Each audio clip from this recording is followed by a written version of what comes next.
Bienvenue à toutes les personnes qui nous prennent en marche seulement maintenant. Nous le disions à l'entame de ce programme, c'est un vendredi important pour la communauté chrétienne et nous avons décidé de nous attarder sur la symbolique de ce vendredi saint. Pour en parler, nous avons avec nous le responsable de la pastorale de la santé et de la lutte contre le VIH-Sida de l'archidiocèse d'Abidjan, l'abbé Elvis Guigui, bonjour.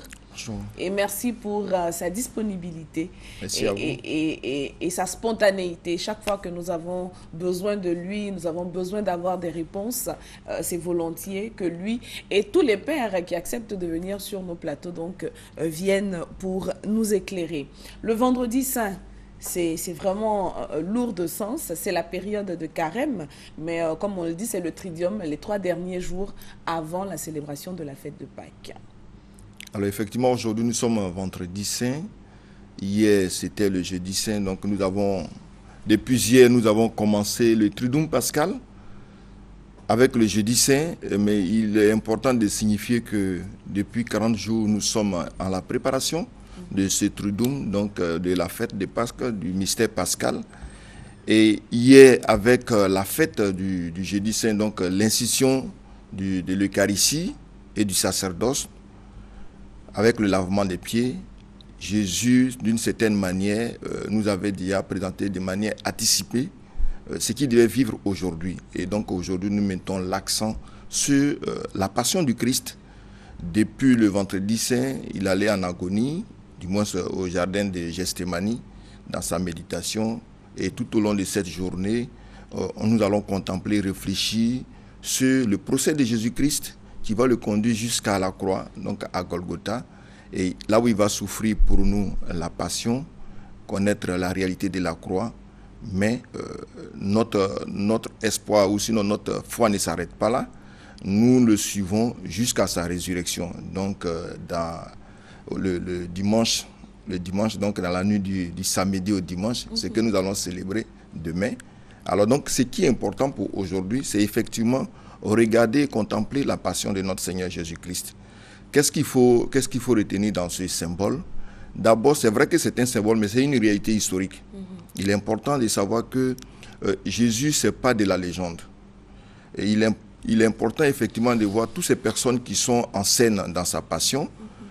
Certaines figures qui sont présentées sont des figures historiques. On peut vérifier, Flavius Joseph, un historien des premiers temps de notre ère, en parle. Donc nous avons le temps de savoir et de comprendre qui est Pilate, qui était le grand prêtre en ce temps. Bref, alors donc c'est une histoire.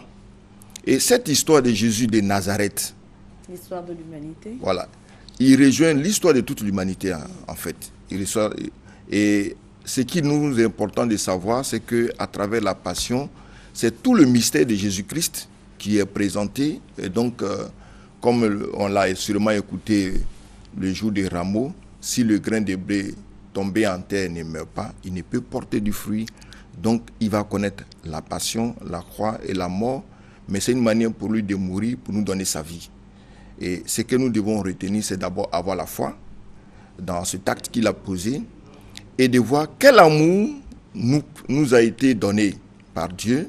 Dieu a tant aimé le monde qu'il a envoyé son Fils unique afin que quiconque croit en lui ait par lui la vie éternelle.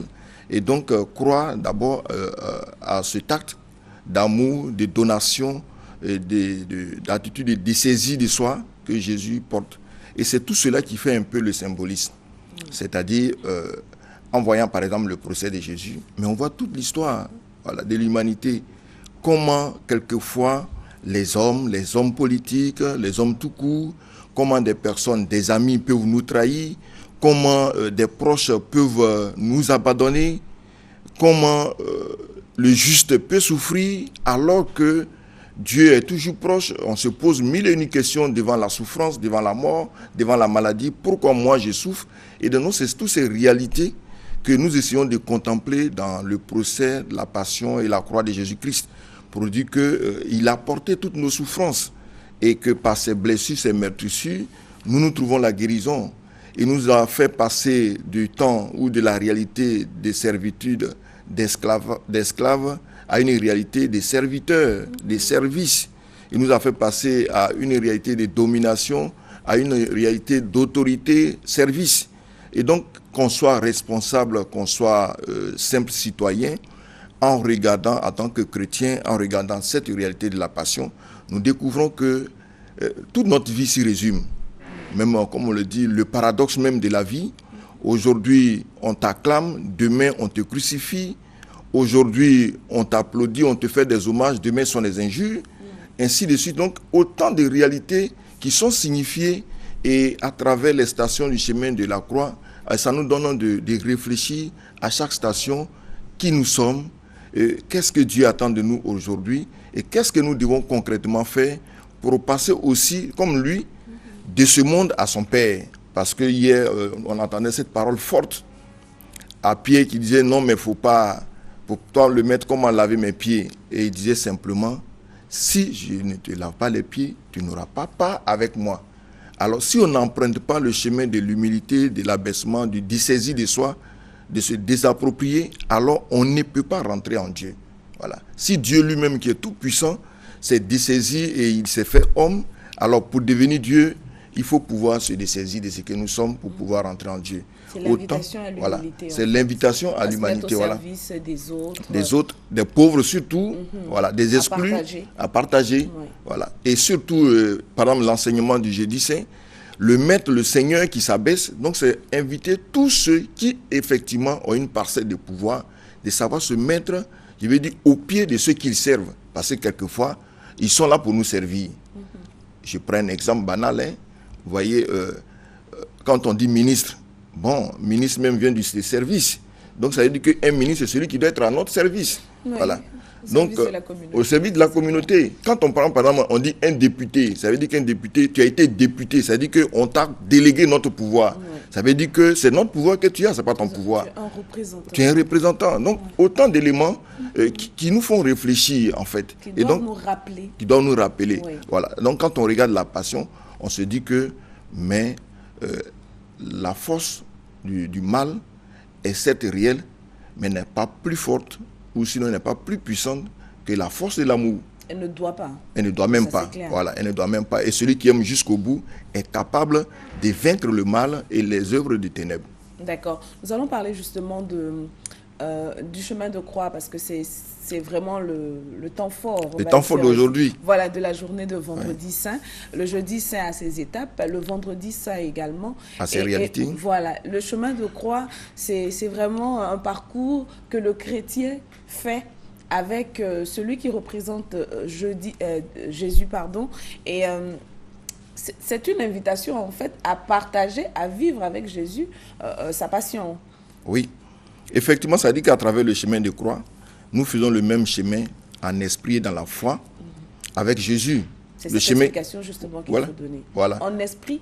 Oui, en esprit et dans la foi. Et dans la foi. Voilà. Avec Jésus. Ce qu'il a fait il y a 2000 ans, nous essayons de le vivre à travers le chemin de la croix. Mais en même temps, quand on essaie de le vivre, on essaie de se le représenter et l'actualiser pour que chacun de nous, en le vivant avec la foi, puisse être dans les grâces qu'il peut avoir ou qu'il a en étant présent il y a 2000 ans. Parce que une autre réalité, c'est que, vous savez, généralement, les chrétiens que nous sommes, on ne sait pas trop à qui nous croyons. Voilà, on suit, on se dit, on est chrétien, on suit, mais on ne sait pas la réalité de Dieu. C'est vrai, personne ne peut totalement saisir la réalité de Dieu. Parce que Dieu, on ne peut parler de Dieu de forme analogique. Voilà, on prend des exemples pour parler de Dieu, parce que personne ne le connaît véritablement. Ouais. Jésus nous l'a montré, c'est vrai, mais ce qui est important, c'est qu'en Dieu, il n'y a pas de temps. En Dieu, il n'y a pas de temps, en Dieu, il n'y a pas d'espace, puisqu'il est au-delà du temps et de l'espace. Avec votre permission, mon père, oui. Nous allons juste marquer la pause pour respecter cette étape de la publicité à 7 heures.